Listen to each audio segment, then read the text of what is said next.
Hi, I'm Roxanne Richardson, and this is Technique Tuesday. This video is part of a series on knitting design and modifications. These videos are intended to help you better understand how knitting works. The more you understand about how knitting works, the easier it is for you to take control of your knitting so that you can design or modify knitting patterns to suit your needs. In previous videos, we've explored how to create a rectangle or tube that has the dimensions that we want using measurements and gauge. In this video, we'll look at different ways that the rectangle or tube might change shape. Whether the change in shape is all at once or gradual, symmetrical or asymmetrical, distributed evenly or targeted to a specific area of the fabric. So let's get started.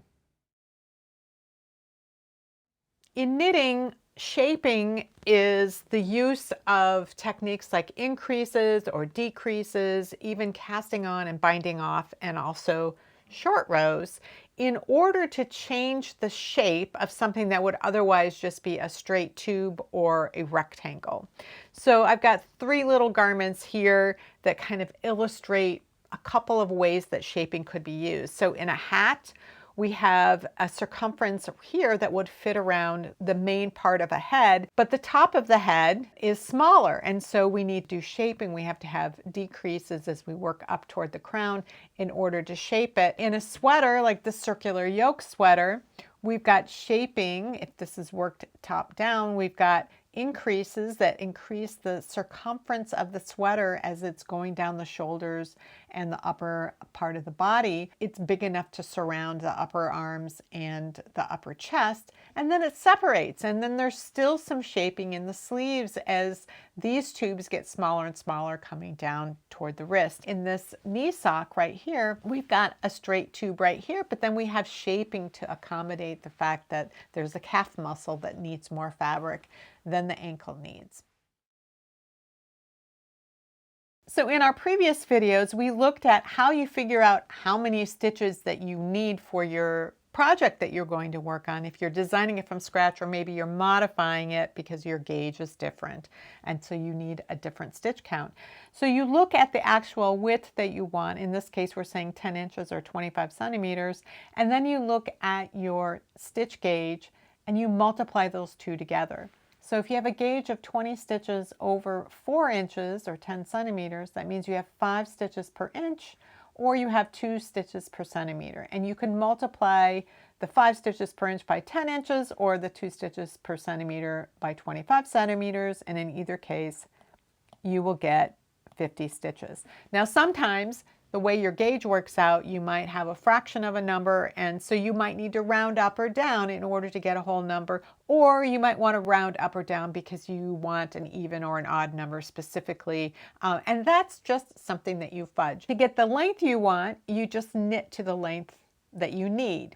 So row gauge in this kind of situation doesn't really matter very much. Where it matters is, as we've said before in a previous video, is if you are working with stitch patterns that have particular stitch repeats or row repeats and you want to include entire repeats within that. And so you might end up going up or down a little bit in length or in width in order to accommodate the stitch pattern. Row gauge becomes extremely important when it comes to shaping. So when I quickly go over, this is not going to be in depth, and I quickly go over the concept of how shaping rates work, how that works. I have a number of videos on very specific situations like calculating sleeve shaping or hat crowns or toe shaping, all of that kind of thing, if you need something that's more in depth and goes over a number of examples. You start with your gauge over the 4 inches or 10 centimeters, and then you figure out what your gauge is over a single inch or a single centimeter. So I'm going to be working in the inches, but you could do these same calculations using the centimeters if you want. My initial width is 10 inches and I'm working at 5 stitches per inch. So I have 10 inches times 5 stitches per inch, and that is equal to 50 stitches. So I'm starting with 50 stitches down here. My final width is 20 inches. So again, 20 inches times 5 stitches per inch is equal to 100. So I need 100 stitches up here. I need this shaping to occur over the course of 14 inches. So 14 inches, and this time I'm looking at my row gauge, 7 rows per inch, and that is equal to 98. So I have 98 rows. The number of increases or decreases I need is my bigger number minus my smaller number. So I need 50 increases in order to go from 50 stitches up to 100. Now I need to look at, well, what's the number of shaping rows? If I'm shaping twice in each row, I don't need 50 shaping rows. I need 25 because I'm going to be doing 2 each time. If the shaping was only on one side, if I had something that was straight on one side and it was angled at the other, then I would need to do 50 shaping rows. So the number of shaping rows I need, because I'm doing 2 at a time, is 25. So I need 25 shaping rows, and I need to do those 25 shaping rows over a total of 98 rows. I need to divide that out. So I have 98 rows, and then I need to divide it by 1 less than the 25. So I'm going to be dividing it by 24. And the reason for that is that I'm not starting and doing my first increase up here and then my second one up here. I'm starting at the beginning and I'm ending at the end. So you need to divide this by 24. And that's going to give me about every 4 rows. If you mapped it all out, you'd see that the first one is on row 1 and the last one is on row 97, and then you have a plain row. Oftentimes you might need to end your shaping early, or you might have to have a couple of shaping rates. You might have to do some of them more frequently at the beginning and less frequently at the end in order to get things to really fit within these parameters. And sometimes it doesn't matter. You can be a little bit off one way or another. The video that I have that explains this particular type of shaping for sleeves goes really in depth in that, and I will leave a link to that down below. But this is the main concept, is that you're looking at your starting width, looking at your ending width, how long does that shaping need to occur over, and so then you calculate how often you need to do your increases or decreases in order to fill out that space in that amount of time. So let's look at some examples of different types of shaping scenarios so that you can understand how you might approach doing these calculations. So this is a sweater where I have waist shaping in it. And so the waist shaping is done on both sides, and it's done on the front of the cardigan as well as the back. So each half of this cardigan has a decrease on each side when it's getting narrower and an increase when it's getting wider. And so that would be repeated for each half. And then for something like the sleeve, coming down the sleeve like this, you're going to be decreasing it. You have your starting and your ending. So you have your larger number up here and your smaller one here, and those get distributed out. And those are fairly close to each other. There you have your end of round and beginning of round transition. You might have a couple of stitches that are just done plain, and then you have your decreases there. And so those are right next to each other. And so there's 2 of them, and they're mirrored, but they're very close to each other in terms of the round. If it was flat, it would be 1 at each end. And then here's a pair of knee socks where there are these are knit toe up, and so there were increases up to this point and then a few decreases to get back where the leg starts to narrow again. And again, these are all placed right along the beginning and end of the round transition. Anytime you were doing decreases or increases, you'd be doing 2 of them. This sweater is an example that has waist shaping as well, but there's multiple shaping points. It's not just the front and the back at the sides. There's also decreases and increases below the bust points and then in the same locations on the back. And so that gives 8 points of decreases around. But the way that these were worked is that there was a set number of stitches in the center.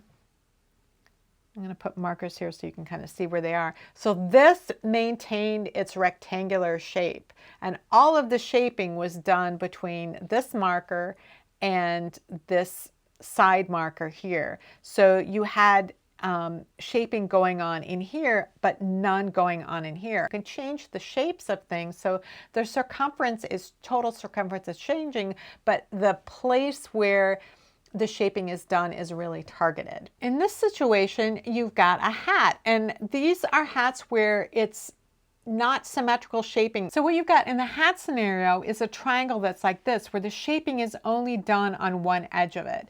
And so then you end up with this spiraling effect when all of those triangles are next to each other. And you can affect the direction of the spiral by deciding whether you want this edge of the triangle to get smaller or if you're going to do it in the other direction. This hat crown is done so that you actually have triangles that are changing shape at both edges, so that these are all symmetrical on all sides, so that you have the decreases occurring at both edges on all of these wedges. That's the kind of thing that you can see in some circular yoke sweaters, where the shaping is done by creating these wedges all the way around, and those wedges are all shaped the same. So that's one way. You'd have everything contained within this wedge, and everything would be increased the same. Every couple of rows you might be making that wedge wider and wider. That's one way of doing a circular yoke and using that type of shaping. So raglan sweaters are another place where you often see shaping rates in multiple sections, and those sections are not all the same size. So sort of the classic raglan is that you have an increase or decrease on either side of this kind of seam line for both the sleeve and the body until you get down to the underarm, and then you split them off. You can have different shaping rates for the sleeves than you have for the body. And that might be because proportionally you need a body that's either larger or smaller in circumference than the sleeves that you need. And so you'd end up with different shaping rates. These two sleeves would be shaped the same on their side of that seam line, but the body might be shaped differently in order to go from the circumference you need at the underarm to the number of stitches that you need at the top of the sleeve. So you're doing all of the shaping over the same amount of time, but you might need to do them at different rates. Now, sometimes shaping is not done in a sort of a stacked way, like in the same location every time, like near an edge or near a marker. When you do it that way, you get this very regular shaping, but sometimes you might not want that. So here's an example of a hat crown where the shaping is less defined. You don't get those spirals, you don't get those defined lines. The way that the shaping is done kind of moves those decreases around so that they're not all lined up together. This stocking here, this is part of this historical stocking series that I'm doing. This is a Tudor era stocking, so late 1500s. And they did not have their calf shaping all going down a line. In fact, they would deliberately randomize where they put those increases. They would increase them at the same rate, but they wouldn't place them in the same location. And that was because you apparently get more stretch when they're not all in this one line along here. So far, we've looked at things where there were these regular shapings going on at a consistent time period, whether they were all in the same location or not. But that's not always the case. Sometimes you need to change the circumference of something very quickly, like very drastically. And I've got two examples here. This one is a little hat where I wanted to keep the stitch pattern going as long as possible. And then the decreases for the crown were done very quickly. So there's no attempt to maintain a stitch pattern, and no need to, because it really gathers up the fabric there. This is a really drastic shaping rate to go from the full circumference of the hat down to just a few stitches over the course of just a few rows.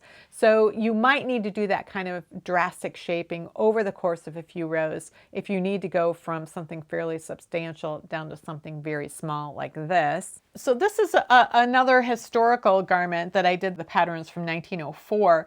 So this is the Edwardian era. So there was this very voluminous fabric in the front of the sweater, but they had very tight fitting waists. And so in this situation, I had to go from all of this fabric down to enough that could be a waist, and I had to do it all in one row.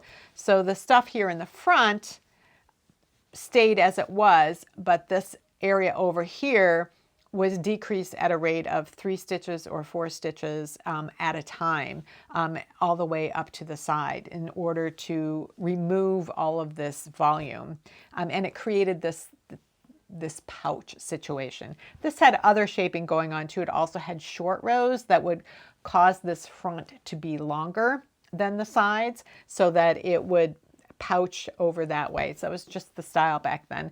But that's just an example of some really dramatic shaping. I've got 2 other situations in which you might be doing your shaping all in one row, or doing multiple increases or decreases that are distributed evenly in a round. And that might be in a circular yoke situation where you didn't have wedges that were all identical, that were being shaped regularly in order to increase the size. This might happen if you have a strand of color work bands, separate ones, and so you want to keep the stitch count exactly the same for all of those rounds, and then you get done with that band, and then you would do a round where, in between bands, where you would do a bunch of increases or decreases if you're working bottom up. The last one that I wanted to talk about, and this is not every shaping scenario ever, but it's where you're doing all of the shaping at one time in one row in one place.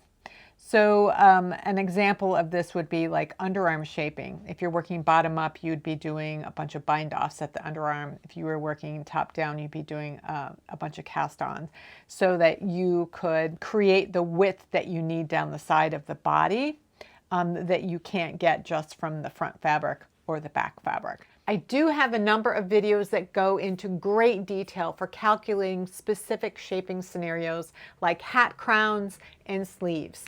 I also have a series of videos on the basics of different types of sweater constructions. I'll include links to all of those videos down in the video description. If there's a specific type of shaping scenario tutorial that you'd like to see that I haven't covered in a previous tutorial, please let me know down in the comments below. In the next few videos of this series, I'll be demonstrating how to maintain stitch patterns while also shaping the fabric. In the meantime, thanks for watching, and I'll see you next time.